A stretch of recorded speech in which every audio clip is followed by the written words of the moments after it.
Welcome to another edition of Islanders Insider.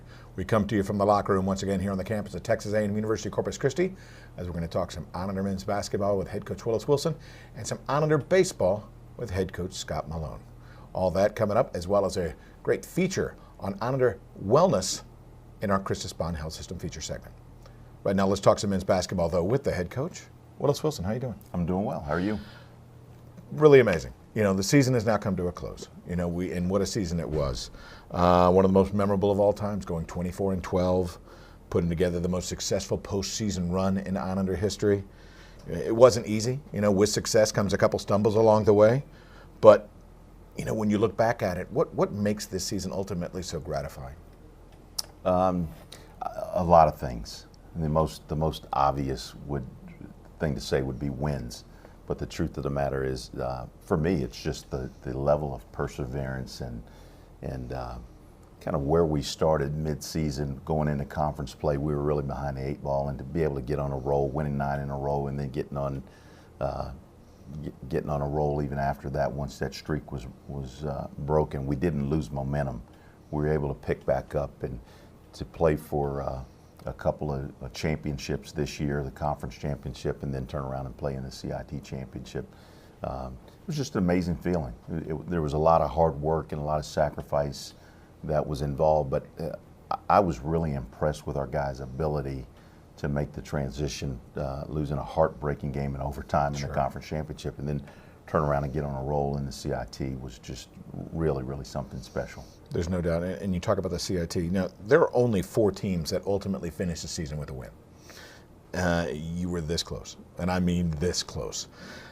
Can you explain what a privilege it is to have that opportunity? Because it's rare. It does not happen very often.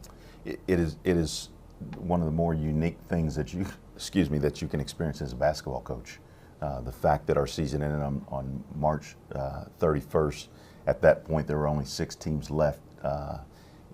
We kind of entered into this phase of just kind of playing with house money, to quote our tennis coach Steve Moore. Yeah. Pit bulls playing with house money, to be in a situation where all we're really worried about is preparing for our games, being focused and being ready, playing Islander brand basketball. I think that one of the things that happened during that stretch run was that we were really able to put a stamp on our program, character, toughness, talent. Doing things in a way that allow us to put our best foot forward, play our best basketball. It was just a real blessing and a lot of fun. There's no doubt. You look back recently, actually, some of the releases that have been put out, post-season awards and recognitions. You know, Rashawn Thomas, Alou Henson, mid-major All-American.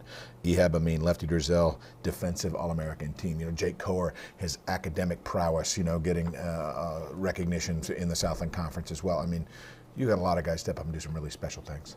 We really did. But that's what good teams are all about. It's not a one-man show by any means. Obviously, Rashawn was the centerpiece for our team this year, but so many guys contributed in so many ways. I mean, a guy that didn't get an award but deserves so much credit would be Cole Martinez, a guy playing on one leg for the better part of half the season and really contributed and really was a part of our success. I think it just is a powerful, powerful statement about how vested our guys are in the things that we're trying to accomplish and the things that we do. One of the things that we talk about all the time in recruiting is we're bringing guys here to play in the late March. And we played on the last day of March. And so for our players going into the postseason tournament, to the CIT, I think just that thought that, okay, that's why we're here. We're here to play into late March. Okay, our job's not over. Let's continue to do what we do. Yeah. There are a number of former players from your squad here at A&M Corpus Christi that have continued their playing careers. You know, John Jordan's up in the D-League. Players like Hamid Ali, Bryce Duvier, Zane Knowles, Victor Juracek, all these guys. Myron Dempsey, another one. I double-checked. And I expect, of course, to add Rashawn Thomas to that list of guys continuing their career in the professional ranks. Now, I watched online, but I know you watched in person, his performance at the prestigious Portsmouth Invitational. It's a vast majority of some of the best seniors in the country are invited to that. Give me your quick assessment of how he performed in front of every NBA scout that was there. He played exceptionally well. I don't think he played his best basketball, and I know he feels like he could have done some things a little bit better, but the fact of the matter remains, he was second in field goal percentage for the event at 73% from the field. He was perfect from the free throw stripe, which was #1, and took more attempts than anybody else and didn't miss. But I think the thing that really stood out about Rashawn's play in Portsmouth was his ability to do little things, the defensive effort that he showed on the floor, going on the floor for loose balls. For a guy his size, getting out and getting steals. We had a conversation just the other day about his performance, and one of the things that he mentioned that stood out was his dexterity, his ability just to move in so many different directions for a guy his size. All the scouts and all the teams were really impressed and surprised that a guy with his body type could move the way he does, and I think that was something that was really pretty neat to hear. He's an athlete, plain and simple. He's an athlete. Yeah. He's not just a big man, he's an athlete. Lastly, Coach, is there a particular memory that really will stick out for this season for you?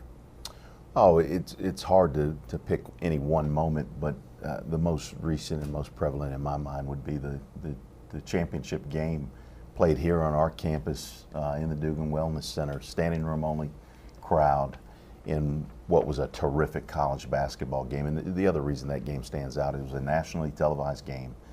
Nobody else in the country playing that night. So if you're a basketball fan, people from all over the country had an opportunity to see Islander basketball at its best. And it was unfortunate that we came up 1 point short, but it was a terrific basketball game. It was quite the night, there's no doubt about that. Coach, I guess we'll be talking more about 17-18 in the near future, but thank you again. Thank you. Willis Wilson joining us here once again in the locker room. Right now, let's check in on a quick review of 2016-2017.